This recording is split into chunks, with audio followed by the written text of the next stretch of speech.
welcome to the High Note Podcast. I am your host, Sean Smith. Hey, everybody. So it has been a little while since I had spoken to you last, and it's been a little while since I've spoken to Keller Williams, my guest on this episode of the High Note. I interviewed Keller a few years ago when he was on his Shut the Folk Up and Listen tour with another previous guest, Steve Poltz. That conversation with the two of them is hilarious and one of my favorite that I've ever done. So if you haven't, please go back and listen to that one. I'll link that in the show notes. If you're new, welcome. I am Sean Smith, the host of the High Note podcast and blog. This started out as a blog, so you can find me at highnoteblog.com and at High Note Blog anywhere that you do social media. And you can just search for the High Note wherever you get your podcasts. Keller is back because he has a new album that literally just came out. I'm recording this on Thursday, July 23rd, and his album came out on Tuesday, July 21st, Grateful Grass, live at the Bluegrass Hall of Fame and Museum. It's absolutely amazing. It is 10 songs, a little over an hour. It opens with one of my favorite songs, Cold Rain and Snow. He has a bunch of guests on the album, and it happened to coincide with the farewell weekend of the Jerry Garcia, A Bluegrass Journey exhibit at the Bluegrass Hall of Fame and Museum. Keller is on tour with this album. Specifically, we talk about his show coming up in Atlantic City on July 30th at Anchor Rock Club with Tim Carbone. But the tour isn't just coming to Atlantic City. On July 24th, he'll be in Duck, North Carolina. On the 30th at Anchor Rock Club in Atlantic City. July 31st at Washington, D.C. August 1st in Brooklyn. August 2nd in Essex, Vermont. September 19th in Deadwood, South Dakota. September 25th in Harmony, North Carolina. And September 26th in Fayetteville, West Virginia. You can find Keller Williams wherever you are on social media. Just search for @KellerWilliams. His website is kellerwilliams.net. Without any further ado, here is my interview with Keller Williams. Keller Williams, welcome back to the High Note Podcast. Thank you. It's good to be back. I missed you. Oh, I missed you too. And I'm so stoked about the new album, Grateful Grass, live at the Bluegrass Hall of Fame and Museum. What made you want to record this show at this location? Well, we record every show at every location. And this one just happened to be good, you know? It's not it's any show at any venue I treat as my last because, it could be. And so I really the past couple of years have really been getting into, just being present at every moment of every show. So there's a lot of shows I feel really great about, and I go back and listen, and it's not as good as I remember. And this one was something special about it is mainly the venue being so acoustically perfect and the audience. This was the closing of a Jerry Garcia exhibit that had been there for 5 years, and so they they were doing this hoedown kind of thing, a lot of acts playing Jerry Garcia music, and so it was a mix of bluegrass lovers and Grateful Dead heads, and some within the same, which is kind of my perfect audience for what Grateful Grass is, which is me taking great liberties with Grateful Dead and Jerry music. Well, please keep taking the liberties because I thought the album was absolutely amazing. For me personally, I feel like when Grateful Dead is played acoustically, it really hits a lot harder. Like, for example, there was this show that Bobby and John did a few years ago, this Pine Creek benefit that completely blew me away. And I know that you had mentioned that before in an interview that Reckoning had hooked you. So why do you think when the songs get stripped down, they just hit so much harder? Well, it's raw. It's not as loud. It's maybe it has is more relaxed, maybe. I don't know.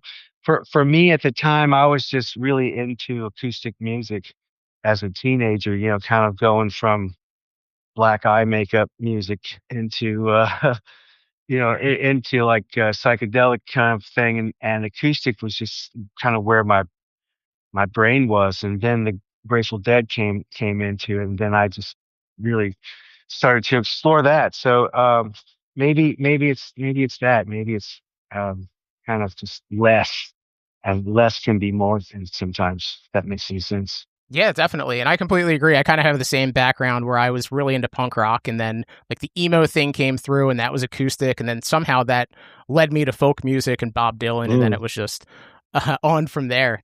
Um, I have a weird, like, I don't know. It's just a nerdy question. I noticed that the album was released on a Tuesday. And like when I first started doing this like a decade ago, albums were released on Tuesday. Now they're released on Friday. Did you intentionally release this on Tuesday, July 21st for a reason? Um, I don't think so. Uh, my wife, Emily, is just an amazing all around manager and overseer of everything that is me. And I have, five releases in the pipe waiting to come out. Some have been done, a year and a half, over a year and a half ago.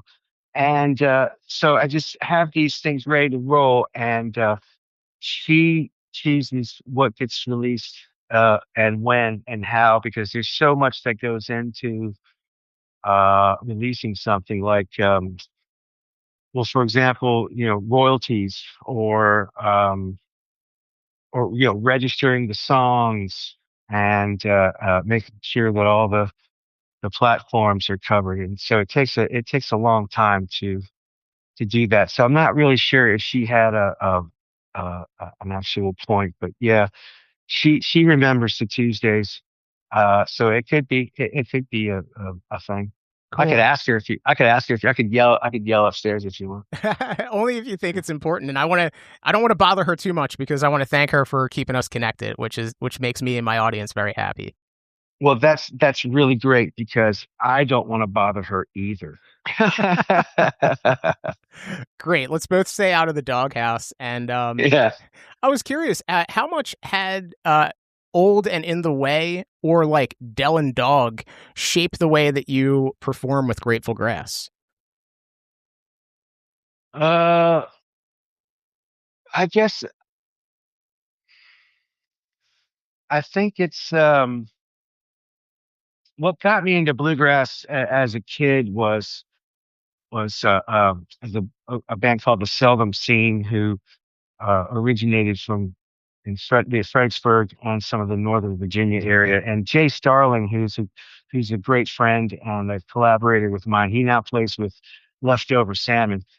His father, John Starling, was the original singer, and then there's Critter, who plays with Chris Seeley. His father was also in that band, and so it's got kind of a Fredericksburg vibe to it. And when I saw them playing things like "Lay Down, Sally," like songs that I had recognized but done in this bluegrass way, that's what really got me, because say I wasn't really into I was into acoustic music, but not necessarily bluegrass. But then to hear these songs that I recognized done in this bluegrass way kind of hooked me, and so I kind of ran with that. And so Old and In the Way, with the Wild Horses, and just Jerry on banjo singing, and that really just kind of solidified it for me, and I just ran with it from there. And the whole Dave Grisman Jerry thing was special too. Um, and I've been I've been messing around with a lot of the pizza tapes, which is a record of David Grisman, Jerry Garcia, and Tony Rice, and they're just in David Grisman's studio, just talking and playing and playing and talking. And I've been sampling some of that stuff and putting beats behind it, and it's been really really fun to mess with. But that's on a different note. It's a kind of the evolution of electronic acoustic dance music. I love it. Yeah, give the audience a little tease. I love it. Maybe that'll be one of the 5 releases that you're working on. No, that'll probably never see the light of day unless I'm doing a live like a I have a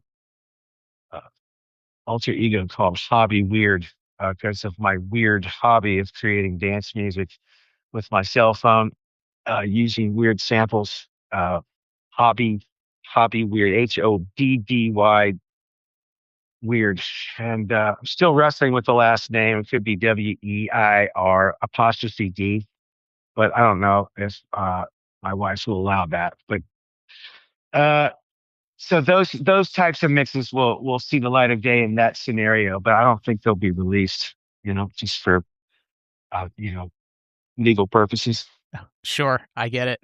Now, you've been performing with Grateful Grass for about 2 decades now. How did you pick this particular lineup? Like, I noticed that Kyle Tuttle that plays banjo on a track. How did you pick this lineup for this show? Well, um,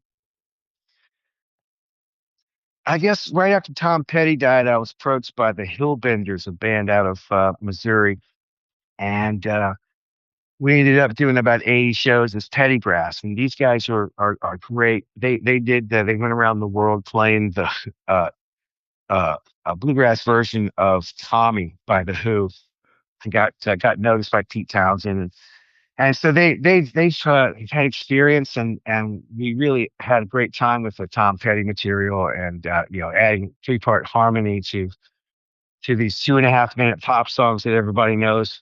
Um, it's just sing-alongs every time, and then the whole time the Grateful Grass is going on with different groups, and usually up to about 5 years ago, it was different a different group every time. Uh, but then I started to incorporate the guys from the Hillbenders, and once you have a core group of folks that you play with all the time, it becomes second nature and really tight, and that becomes very comfortable. So right now, the core members are Gary Ray on bass, his cousin Jimmy Ray on guitar, and Chad Graves on dobro and banjo. He call him Gravy, and he's kind of our tech genius that just makes everything kind of work for everybody on stage. That's Gravy. And then um, we've been reaching out to different folks. Like for example, that weekend the record was recorded. Jason Carter was on that whole weekend, and Kyle Tuttle was there with Lindsay Lou, and so I just added them that day. And that's kind of a beautiful thing about Grateful Dead music is there's people within the scene that I travel that know the music, but you know don't often play it, but they get to play it when I'm around, and it's always fun to collaborate. And so with that in mind, next week, going to Atlantic City, DC, Brooklyn, and Vermont. And on 3 of those is Tim Carbone, a fiddle player from Railroad Earth. And then in Vermont, we'll have Pappy, who's Patrick Biondo from Cabinet on banjo. So it's fun to have the core 4 is what I call it. It's kind of I play a poser Mando, kind of a custom made tiny guitar that sounds like a Mando, and bass, guitar, and dobro, and switches off dobro, banjo. So then just to add someone else off a lead instrument, it's really fun. It changes things up, and it keeps things exciting and moving along. Yeah, I'm very surprised to hear that was the first time. Was that the first time that you had performed with Lindsay? Because I thought that she had absolutely nailed it. Oh, she did. She did. Uh, I don't recall performing with her, actually. I think that was the first time. And I had chosen a different song for her to sing because I did find out that she was going to be there a couple of days before, and I was like, oh, let's do this one song. And then we tried it, and I just it wasn't. She wasn't feeling it, and then she looked at the set list, and she was like, "Oh, I know Eyes of the World." And I'm like, "Oh, let's do that." So and that worked out great, and I think you know that was a risk of me harmonizing on that, and that could have gone horribly wrong, but it didn't, and so that made the cut, and that was an interesting an interesting version of the song that I've been playing for years and years with different folks and different ensembles, and so I was really happy to how that came out. Yeah, were there any songs? I think you mentioned in the encore something like "So many songs, so little time." Was there any songs that didn't make the cut? Oh yeah, yeah. There was the three or four from that set that were just went into uncharted territory that is more for the people in the audience and less to be documented and listened later by me and wincing at something that I didn't like. So if I don't like it's if I don't like something, warts and all, no, I'm not gonna release things that I don't like. And so it's like, why don't you release the whole show? Well, I'm just gonna release the stuff that's good. And not that the other stuff wasn't good, it just wasn't releasable from in my eye. I care too much. Well, it's mainly me and my issues with, if it was to come on and I was to hear it, I would never forgive myself for having that being released. When I'm dead, then I'm not. You can release it all. I'm not going to be around to hear it. So Well, hopefully that's that just. won't happen for a very long time, Keller. Oh yeah, man. Yeah, hopefully. You had mentioned Tim Carbone playing in Atlantic City on July 30th. What specifically does he bring with his fiddle to a show? He brings virtuosity, and he brings kind of a more symphonic take than say like Jason Carter, who is just ripping the classic bluegrass leads, and Tim can do that as well. But Tim also has this beautiful voice. He can sing as well, and not that Jason doesn't. Jason has a beautiful voice as well. But Tim brings, everybody's different, and Tim's no exception. He's definitely. I'm very grateful that he's spending time with us for a couple of days.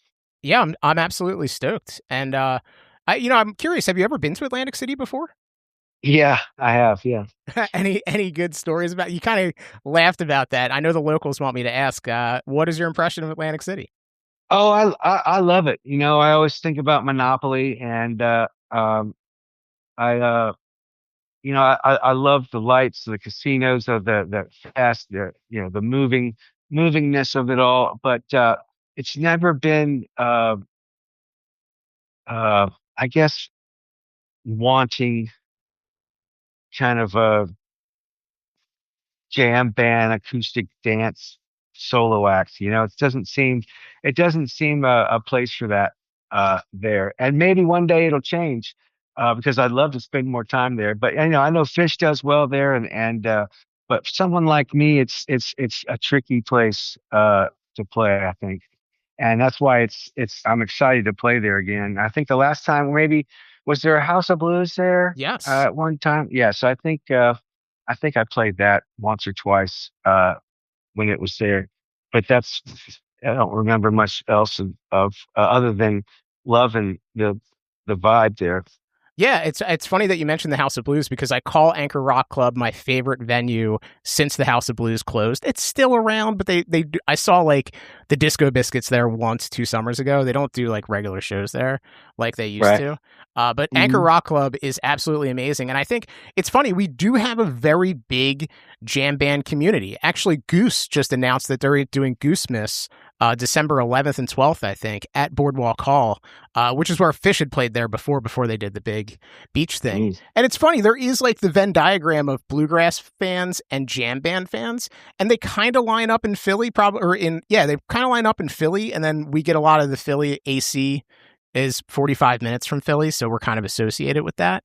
But there are a Yeah. lot of Deadheads and Fish fans here in Atlantic City, so I think I think you're going to blow them away, and they're probably going to be wanting more.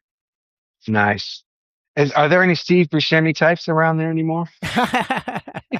Yeah, there definitely are. Yeah, but Nice. Yeah, we try to keep it clean here. It's not as Boardwalk Empire as it once was, but you can recognize the signs when you see them. I love it. I'm gonna be looking. I'll help point them out to you for sure. Good, thank you. Do it. So what can the crowd expect when they see you guys perform? Well, they can expect not hearing Grateful Dead songs the way Grateful Dead plays them. You're gonna hear them done in a different way. You're gonna recognize them, but the tempos may be the same vocally, but the music may be double timed. Let's see. They can hopefully expect some out of town hairy people. Um, and they can expect people singing along, and they can expect to see a poser Mando player living his best life. Yeah, that's tremendous. Tell me about the Mando a little bit, because it does feature prominently on the album. How long have you been doing the Mando thing? Well, it started with an instrument made by Joe Viet, and it's called the Griffin.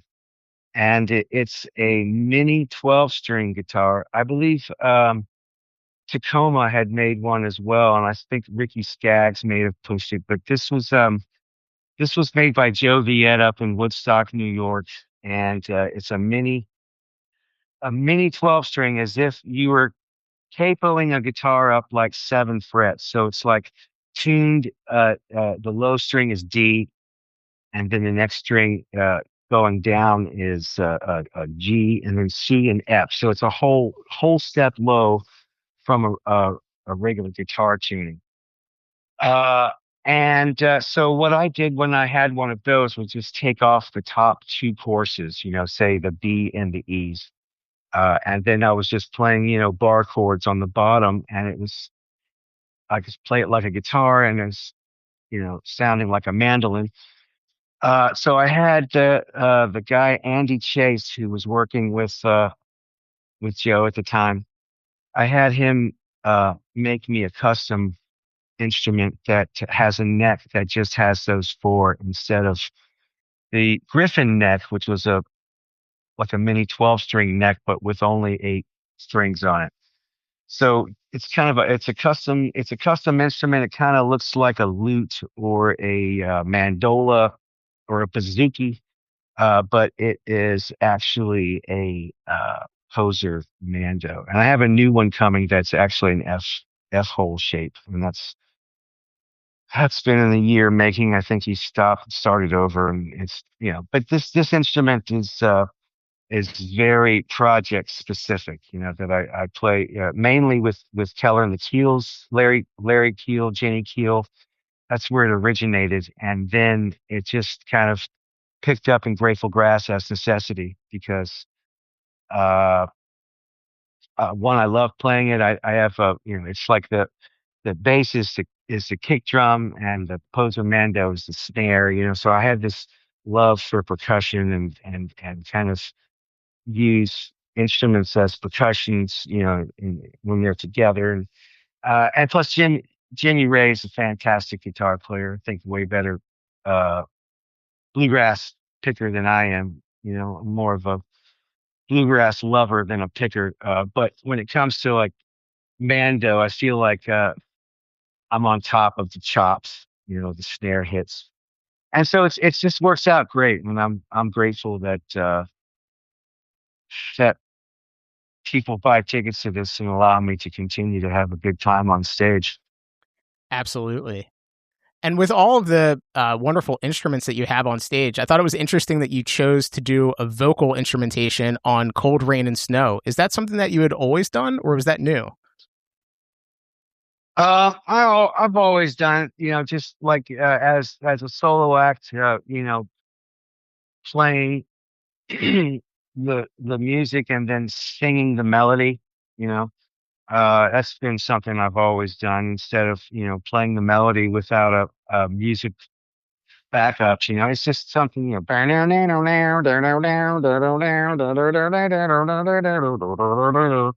It's better with a little bass line behind it. But it's just fun, and it's something that I've always done when the dead go into that part, and so it's just kind of translated onto the stage. I love it. I can't wait to hear it live. Before I've last time that you were on, you answered my final three that I ask every guest. Mm. I modified those for a final two, but before I ask those, is there anything that I didn't ask that I should have asked? What's my favorite color? What is your favorite color? It's purple. Really? Okay, next. I would have. What was your first Grateful Dead show? Well, I think it was Cap Center '87 in Landover, Maryland. And Yeah. Tell me about it. What clicked for you more, the culture or the music? I think it was a large amount of both, and just the fact that there's a community that had really no plans to go in the show. And there were, it blew me away. This traveling city of folks that set up their goods and hope for the best. And I thought that was really interesting. And then I always approached it differently. I always went there with tickets with the intention of going in. But it was always interesting to hang with those folks, and I learned a lot from talking to crusty old deadheads as a teenager. And I felt like I got way, more of an education than any schooling that I got. So it just kind of went from there, and it's pretty much, I kind of gave up on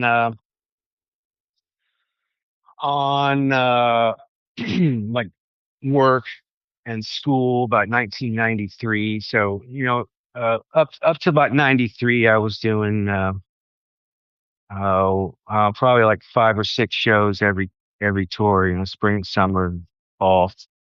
Uh, and then there were the Jerry shows, and then it would be the more I would work for the 6 weeks in between shows, and then the more tickets I could buy, and it went like that. And then by '93, I focused on my own shows, and playing in Fredericksburg on Mondays, and Virginia Beach on Tuesdays, and Richmond, Virginia on Wednesdays, and then hopefully opening for bands Thursdays, Fridays, Saturdays, in bigger clubs, and then just went from there to moved to Steamboat, and then traveled around, and then just got lucky as to a lot of who I was hanging with at the time, and I got to be get on stage with String Cheese and get exposure. This was like the mid late to mid '90s, so it's just like I had a lot of help, and it just went from there. Yeah, you've mentioned in other interviews that the RFK Stadium, or excuse me, the JFK Stadium in Philly show is one of your favorite live albums. Is there anything about that album that sticks out to you? Well, I just remember being very young and very high, and being in on the floor in the first set, and the wind, because JFK is not enclosed. There's little breaks in the stadium, so the wind was coming and going in different directions and making the sound very confusing.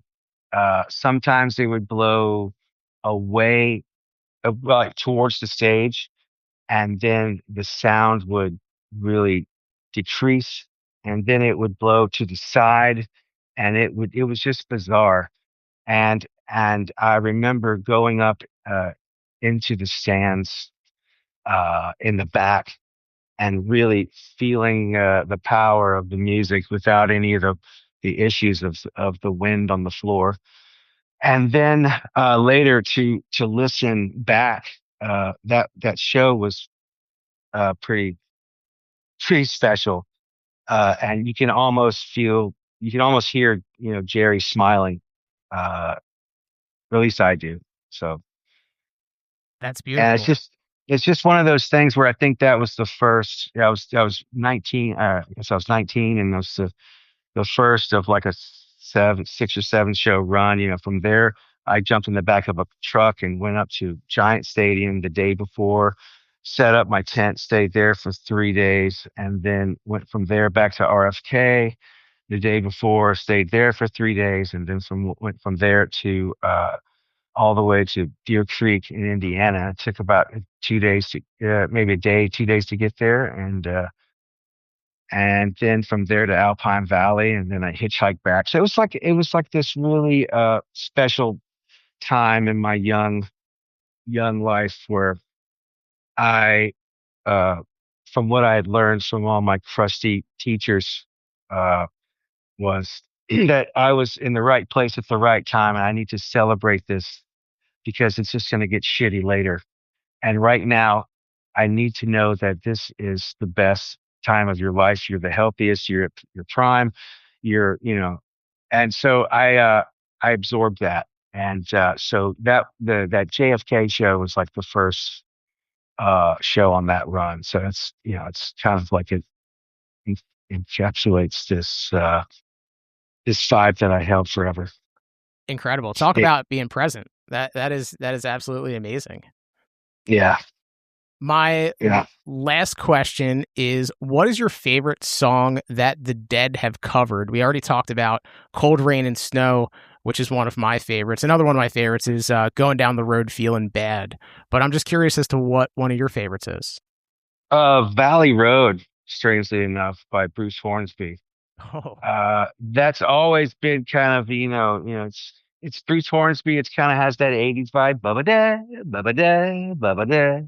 That's true. But the Dead did it blues. It's like bum, bum, bum, bum, bum, bum, bum, bum. Sometime I leave, sometimes I pile of that. Dun, dun, dun, dun, but this time I go dun, dun, bum, to you. And then Jerry's like, singing the harmonies on it. It's just fun because Bruce is from Virginia, and that's the first thing that popped in my mind. That's um, but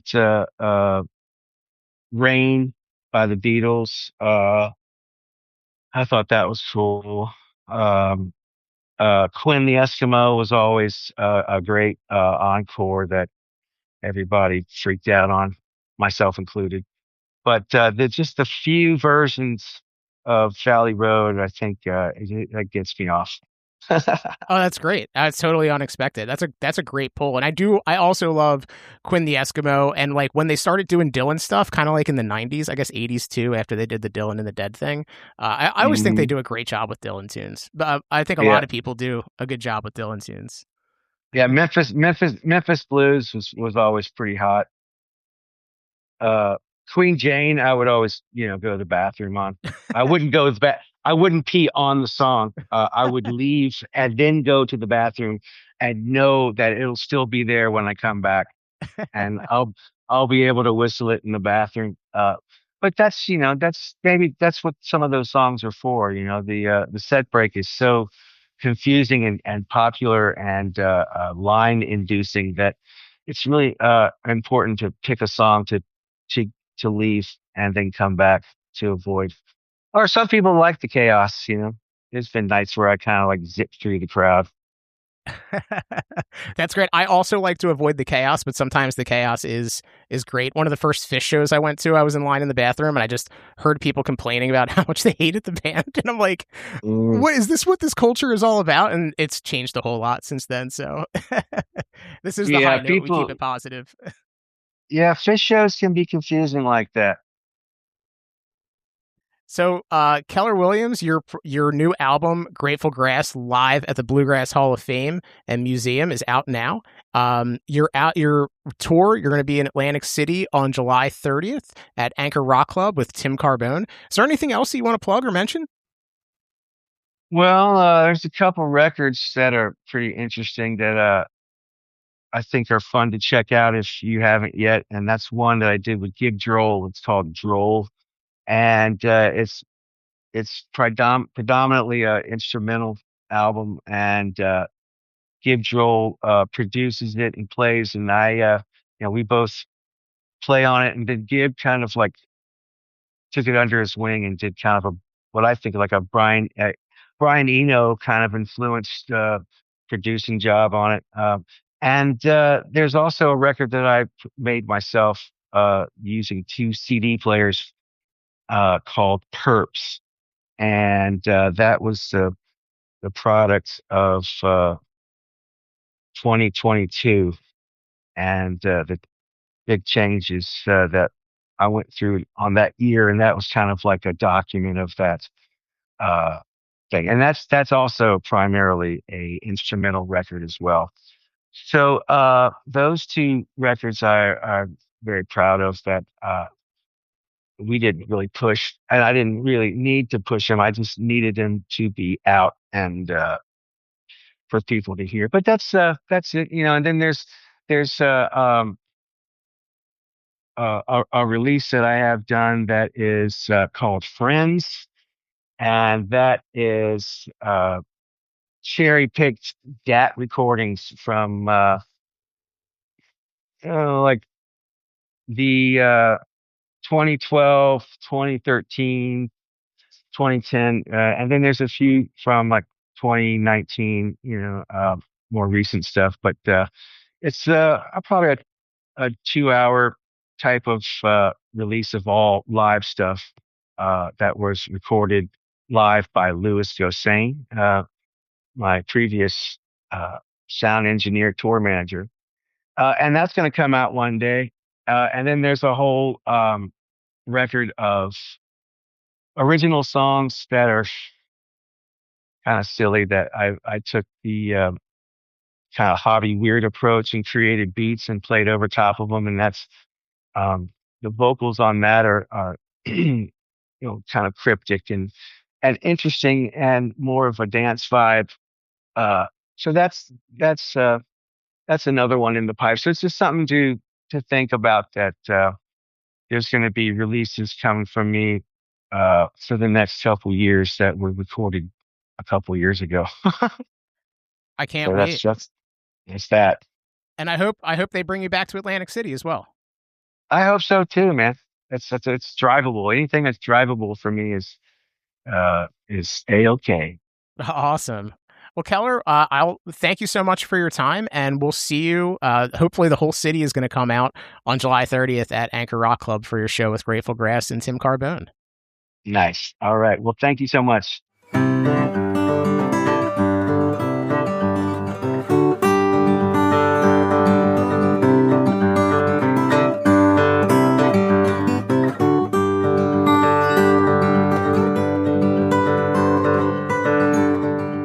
I don't think anyone wants to hear about football/soccer.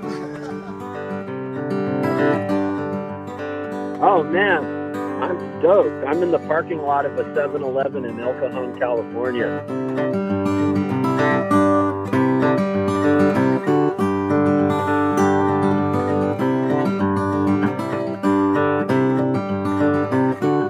Man, these are great questions. I think the answers are probably better.